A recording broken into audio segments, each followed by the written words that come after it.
প্রতি বছর ভারতবর্ষের অর্থমন্ত্রী ফেব্রুয়ারি মাসের 1 তারিখে দেশ চালানোর বাজেট পেশ করে। সেই নিয়ম অনুযায়ী এবছরেও ভারতের ফাইন্যান্স মিনিস্টার নির্মলা সীতারামন ফেব্রুয়ারি মাসের 1 তারিখে ইন্টারিম বাজেট পেশ করেন। এবছর যেহেতু ভারতবর্ষের লোকসভার ভোট আছে, তাই লোকসভা ভোটের আগে পর্যন্ত সরকার কিভাবে ট্যাক্সের টাকা দিয়ে দেশ চালাবে তার জন্য মূলত এই ইন্টারিম বাজেটটা পেশ করা হয়। ইলেকশনের পর যখনই নতুন সরকার আসবে তখন নতুন সরকার সম্পূর্ণ বাজেট পেশ করবে জুলাই মাসে। যে বছরই ইলেকশন হয় সেই বছরই সম্পূর্ণ বাজেট পেশ না করে ইন্টারিম বাজেট পেশ করা হয়। তবে সম্পূর্ণ বাজেট নয় মানে এমন নয় এর কোনো ভ্যালু নেই। এই ইন্টারিম বাজেট থেকেই জানা যাবে যে সরকার কিভাবে ট্যাক্সের টাকা খরচ করবে ইলেকশনের আগে অবধি, আর ইলেকশনের এর পরেও সরকার কিভাবে দেশ চালাবে সেটার একটা ধারণা পাওয়া যায়। তাহলে আসুন জেনে নিই এবছরের বাজেটে কি কি আছে। In the full budget in July, Honorable Speaker, আগের বছরের মতো এবছরেও সরকারের মেন ফোকাস হলো ক্যাপিটাল এক্সপেন্ডিচারকে সংক্ষেপে যাকে কেপেক্স বলা হয় তার উপর ফোকাস করা। এর অর্থ হলো সরকার টাকা খরচ করবে লং টার্ম অ্যাসেটে। এই অ্যাসেটগুলি হলো মূলত রাস্তা তৈরি করা, রেল ব্যবস্থার উন্নতি, বন্দরগুলোর মেরামত করা, আর বাড়িঘর তৈরি করা, আর ব্রিজ তৈরি করা। আগের বছর কেন্দ্র সরকার এই ক্যাপিটাল এক্সপেন্ডিচারে 33% টাকার পরিমাণ বৃদ্ধি করে, যা প্রায় 10 লক্ষ কোটি টাকা বা $10 ট্রিলিয়ন। তবে ইন্টারনেটে পাওয়া তথ্যের মতে এই 10 লক্ষ কোটি টাকার সম্পূর্ণটা খরচ করেনি ভারত সরকার, প্রায় 9.5 লক্ষ কোটি টাকাই খরচ হয়। তবে এবছর এই ক্যাপিটাল ইন্ডেক্সের জন্য বরাদ্দ টাকার পরিমাণ প্রায় 11% বাড়িয়ে প্রায় 11 লক্ষ কোটি টাকা করা হয়েছে। এই পরিমাণ টাকা এই ক্যাপিটাল ইন্ডেক্সে ইনভেস্ট করার কারণ হলো ইকোনমিক গ্রোথের জন্য। আর এই নতুন প্রজেক্টে কাজ শুরু হলেই অনেক মানুষের কর্মসংস্থান হবে। ফাইন্যান্স মিনিস্টার জানিয়েছেন যে বিগত 4 বছরে এই ক্যাপিটাল ইন্ডেক্সের গ্রোথ 3 গুণ বেড়েছে। ভারতীয় রেল ব্যবস্থার জন্য 2.5 লক্ষ কোটি টাকা অ্যালোকেট করা হয়েছে। এর সাথে 3টে নতুন করিডোরও ওপেন করা হয়েছে: energy, mineral and cement corridor, port connectivity corridor এবং high traffic density corridor. Finance minister এই বিষয়ে জানিয়েছেন যে প্রায় 40,000 নর্মাল ট্রেনকে বন্দে ভারতের স্তরে আপডেট করা হবে।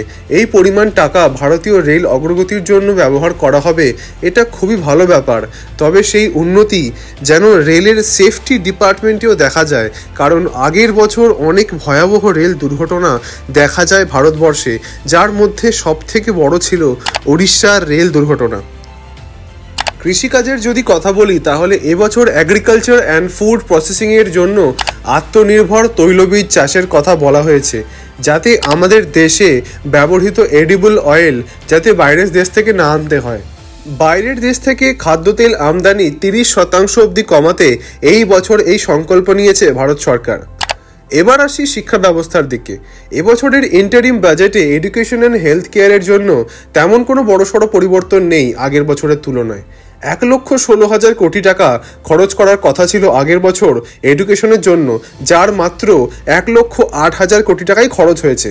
যদিও এবছর 1,16,000 কোটি টাকার জায়গায় 1,25,000 কোটি টাকা অ্যালোকেট করা হয়েছে।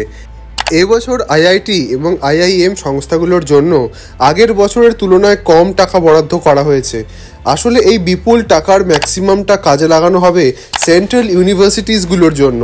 আগের বছরের 12,000 কোটি টাকার তুলনায় এবছর 15,000 কোটি টাকা বরাদ্দ করা হয়েছে সেন্ট্রাল ইউনিভার্সিটিসের জন্য। বৈজ্ঞানিক রিসার্চ আর ইনোভেশনের জন্য এবছর টাকা বাড়ানো হয়েছে। আগের বছরের তুলনায় 210 কোটির জায়গায় এবছর 355 কোটি টাকা।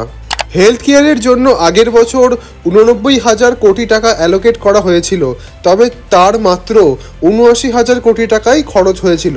এবছর এই সংখ্যায় একটা ছোট্ট ইনক্রিমেন্ট দেখতে পাওয়া গেছে। আগের বছরের 89,000-এর জায়গায় এবছর মাত্র 1,000 কোটি টাকা বাড়িয়ে ওটাকে 90,000 কোটি টাকা করা হয়েছে। এবছর ভারত সরকার আরও 2টো ইনিশিয়েটিভ নিয়েছেন: আয়ুষ্মান ভারতকে আরও এক্সপ্যান্ড করা আর সার্ভিক্যাল ক্যান্সারের ভ্যাকসিন তৈরি করা।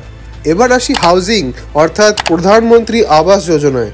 প্রধানমন্ত্রী আবাস যোজনার মাধ্যমে সমাজের গরিব সাধারণ মানুষদের জন্য থাকার বাড়ি করে দেওয়া হয়। এর অ্যালোকেশন বাড়ানো হয়েছে এবছর। আগের বছর 79,590 কোটি টাকার জায়গায় এবছর 80,671 কোটি টাকা বরাদ্দ করা হয়েছে। ওভারঅল যদি ইকোনমিক গ্রোথের কথা বলি তাহলে ভারতবর্ষের যে জিডিপি গ্রোথ হয়েছে তা হলো প্রায় 7.3%। যদি ইনফ্লেশন রেট বাদ দিই তাহলে ইন্ডিয়ার আসল জিডিপি গ্রোথ হলো 6.5%, যেটা অনেকটা কম, কারণ আগের বছর আরবিআই প্রজেকশন দেয় যে ইন্ডিয়ার জিডিপি গ্রোথ প্রায় 7% হওয়া উচিত।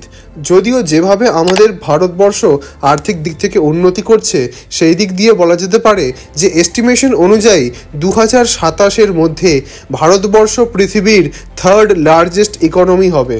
আশা করি ভিডিওটা তোমাদের সবার খুব ভালো লাগবে, আর ভিডিওটা ভালো লাগলে আর ইনফরমেশনটা কাজে লাগলে ভিডিওটা একটা লাইক করে দিও। দেখা হবে পরে ভিডিওতে।